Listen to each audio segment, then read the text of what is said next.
This is Optimal Relationships Daily, episode 816, Vulnerability, by Catherine of CommonSenseLiving.ca. Hello, everybody. Your host, Greg Audino here, welcoming you to a new week on ORD. Sure hope you all had a delightful weekend and that you are feeling happy and refreshed. However, I hope you are also feeling a bit vulnerable today, because we are ringing in the new week with a post all about vulnerability. It is titled Vulnerability, go figure. This is a post coming to you from a new author, Catherine at CommonSenseLiving.ca, and I'll tell you more about her after hearing her words of wisdom. Let's hop in and start this week on the right foot as we optimize your life. Vulnerability, by Catherine of CommonSenseLiving.ca. Vulnerability. Susceptible to physical harm or damage. Susceptible to emotional injury, especially in being easily hurt. Susceptible to attack. Open to censure or criticism. Assailable. Vulnerability, as you can see, can be defined in many different ways. However, there is a common theme: the possibility of pain.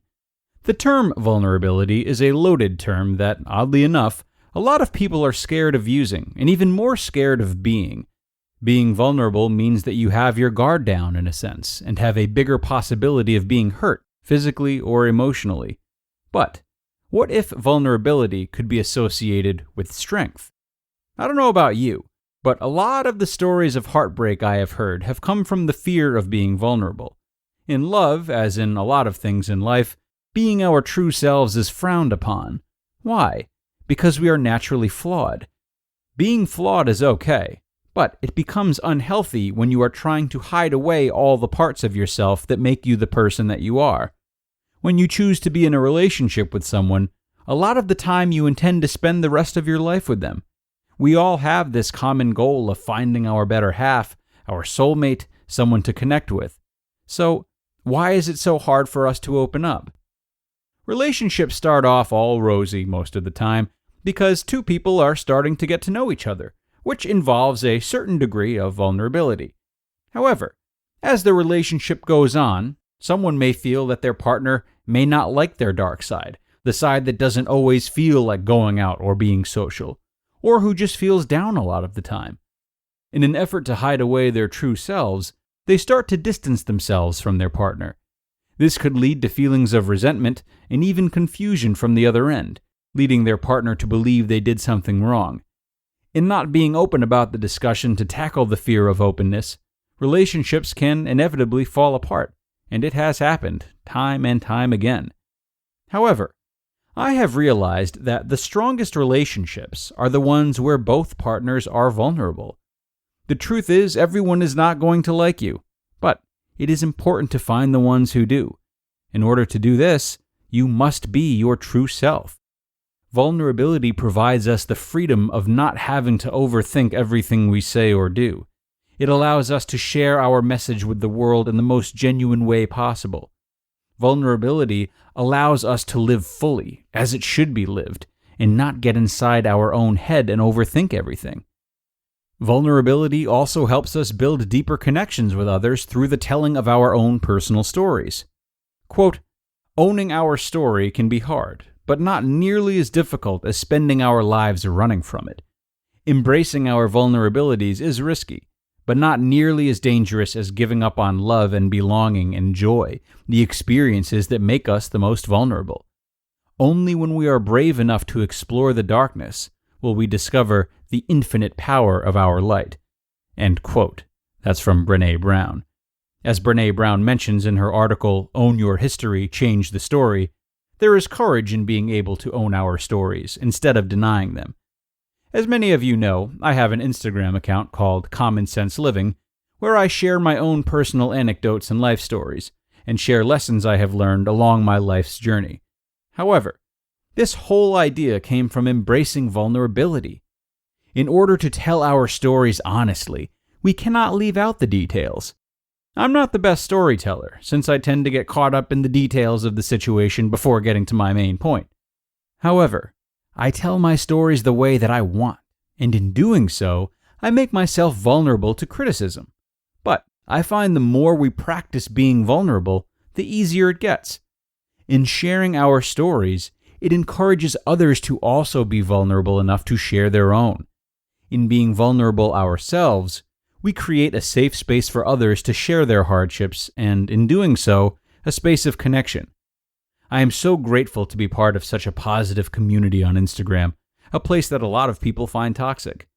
The reason why is because a lot of the people within this community do not hide away from who they truly are. People have asked me if I ever received criticism, and the truth is, I haven't. After all, what is there to criticize if I'm telling my own story?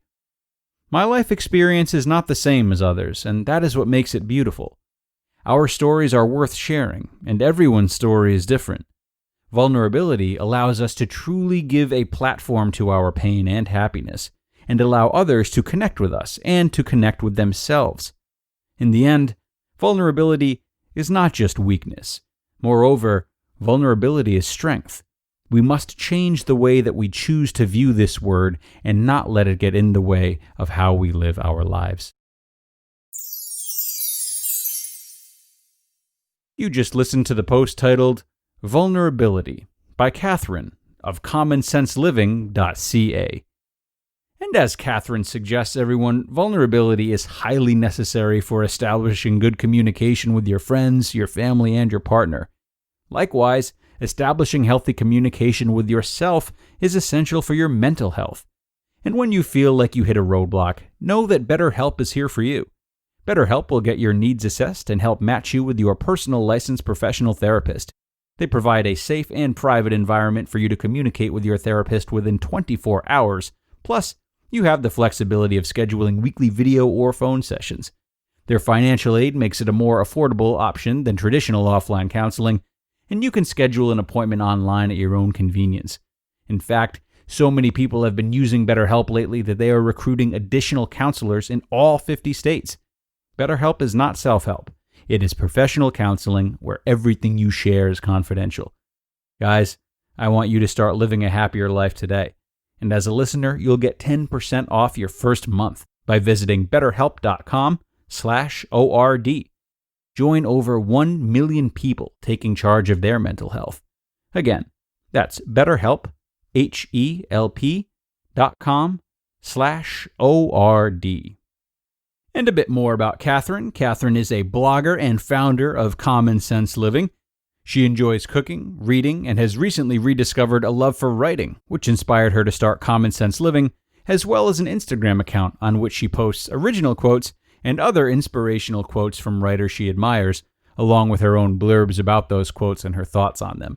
She's also started a podcast called Common Sense Living that you can find on all the major podcast platforms, and she invites us all to listen to that, follow her work, and join her for her journey on which she hopes to teach others some of the things that she's learned along the way. And it looks to me like she's learned some wonderful lessons, because it's a great post today about vulnerability. Surely the isolation involved in being vulnerable is part of what prevents many of us from engaging in it.